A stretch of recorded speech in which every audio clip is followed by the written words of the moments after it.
Hai teman-teman, kalian tahu kan setelah peristiwa proklamasi, Indonesia secara resmi sudah merdeka.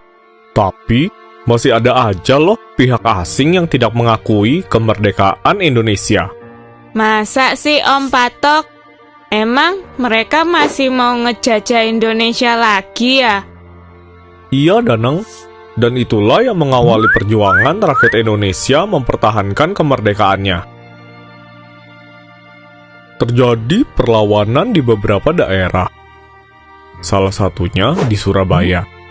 Surabaya? Gimana tuh Om ceritanya? Begini, Danang. Pada tanggal 29 September 1945, pasukan Inggris mendarat di Jakarta.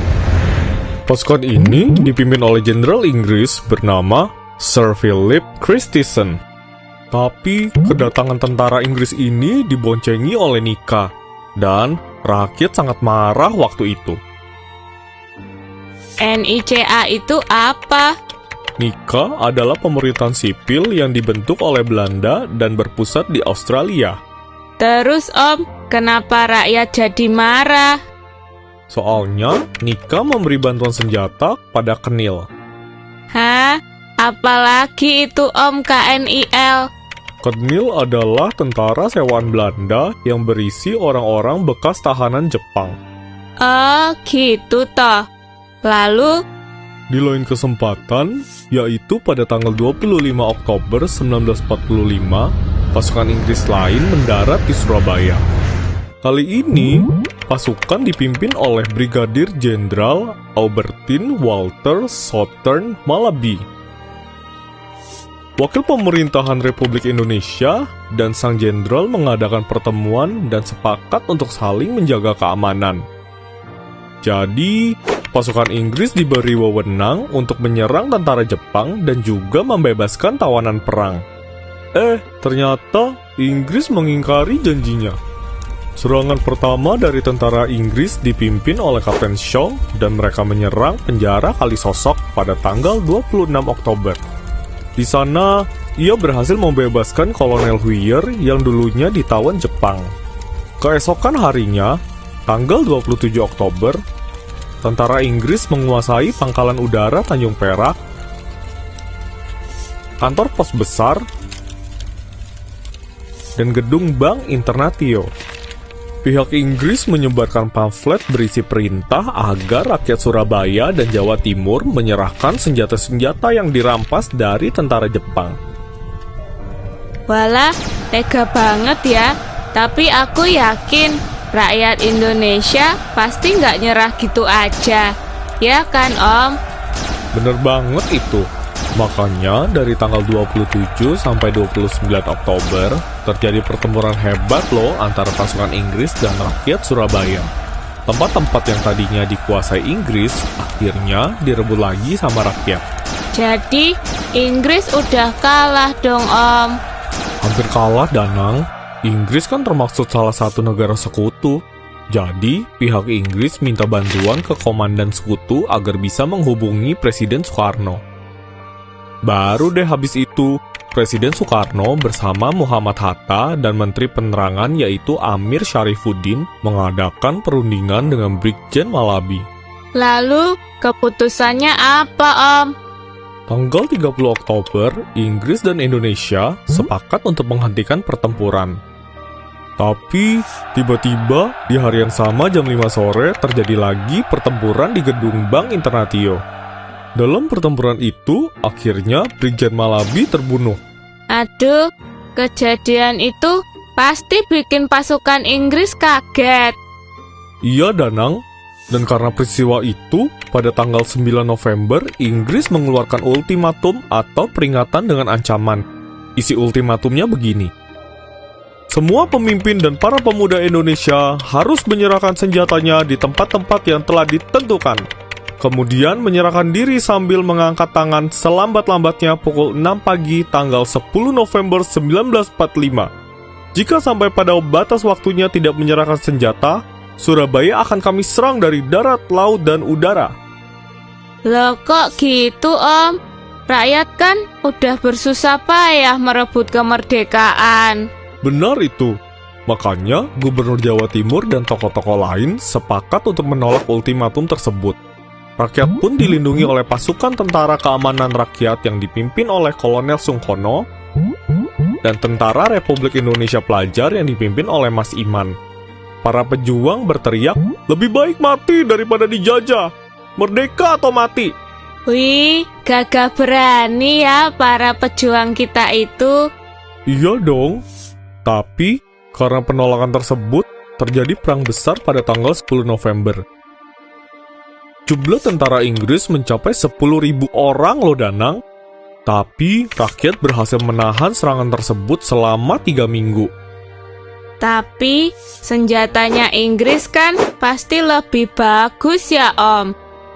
Kalau rakyat kita cuma pakai senjata hasil rampasan dan bambu runcing aja.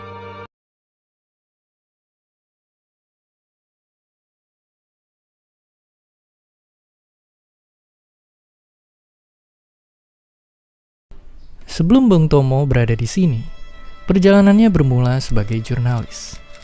Dari menjadi penulis lepas, bekerja untuk kantor berita, sampai mendapatkan kesempatan membawakan kabar kemerdekaan dalam bahasa Jawa.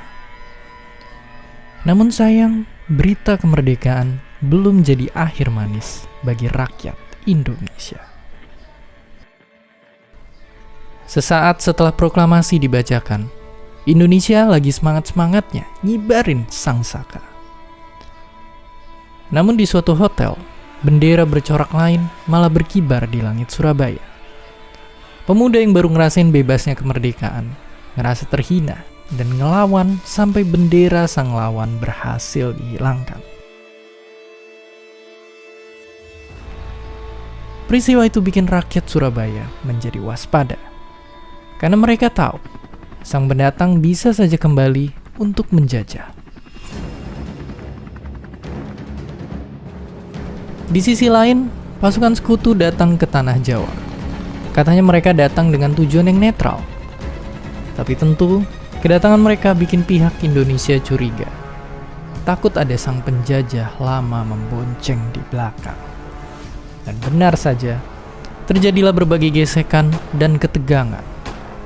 Lalu pada puncaknya, sang pimpinan lawan sampai meregang nyawa. Inggris pun murka dan memberikan sebuah ultimatum kepada Surabaya. Kalau ditolak, mereka akan melepaskan seluruh kekuatan dari laut, darat, hingga udara. Surabaya sempat bimbang, ingin menghindari pertumpahan darah ini. Namun keputusan akhirnya tercipta. Kedaulatan bangsa akan terus dipertahankan. Ketika perang sudah di depan mata, rakyat-rakyat Surabaya mulai berkumpul dan bersiap, termasuk sang tokoh perjuangan, Bung Tomo. Melalui siaran radio bentukannya, Bung Tomo turut membangkitkan moral pejuang melalui pidato fenomenalnya. Saudara-saudara, rakyat jelata di seluruh Indonesia, terutama saudara-saudara penduduk kota Surabaya, kita semuanya telah mengetahui bahwa hari ini tentara Inggris telah menyebarkan pamflet-pamflet yang memberikan suatu ancaman kepada kita semua. Kita diwajibkan untuk dalam waktu yang mereka tentukan menyerahkan senjata-senjata yang telah kita rebut dari tangannya tentara Jepang. Saudara-saudara rakyat Surabaya, siaplah keadaan genting. Tetapi saya peringatkan sekali lagi, jangan mulai menembak. Baru kalau kita ditembak, maka kita akan ganti menyerang mereka itu. Kita tunjukkan bahwa kita ini adalah benar-benar orang yang ingin merdeka. Dan untuk kita saudara-saudara, lebih baik kita hancur lebur daripada tidak merdeka. Sebelum yang kita tetap merdeka atau mati.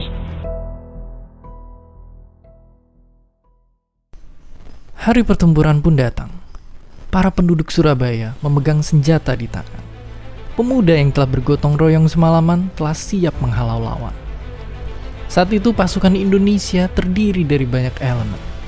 Tentara, polisi, pelajar, badan-badan perjuangan, hingga petani dan pedagang. Dengan berbekal jumlah dan senjata rampasan Jepang, mereka nyoba mertahanin kota dari serangan serdadu bersenjata lengkap yang baru aja menangin Perang Dunia II. Serangan sekutu akhirnya tiba. Inggris memborbardir Surabaya melalui serangan udara dan darat. Tak butuh waktu lama, korban-korban mulai berjatuhan. Banyak diantaranya adalah warga sipil tak berdosa. Dari hari ke hari, perang berjalan alot dari pintu ke pintu. Sampai pada pekan pertama, pihak lawan berhasil menguasain beberapa lokasi penting. Namun berkat perjuangan rakyat Surabaya, perlawanan tetap berlangsung. Namun pada akhirnya, perang berakhir. Diperkirakan, sebanyak belasan ribu rakyat Indonesia gugur dari 3 minggu peperangan. Walaupun pasukan Indonesia berhasil dipukul mundur, kelak para serdadu Inggris mengakui bahwa perang di Surabaya ini menjadi yang terberat pasca Perang Dunia II. Saat ini, 10 November jadi hari kita mengenang pahlawan.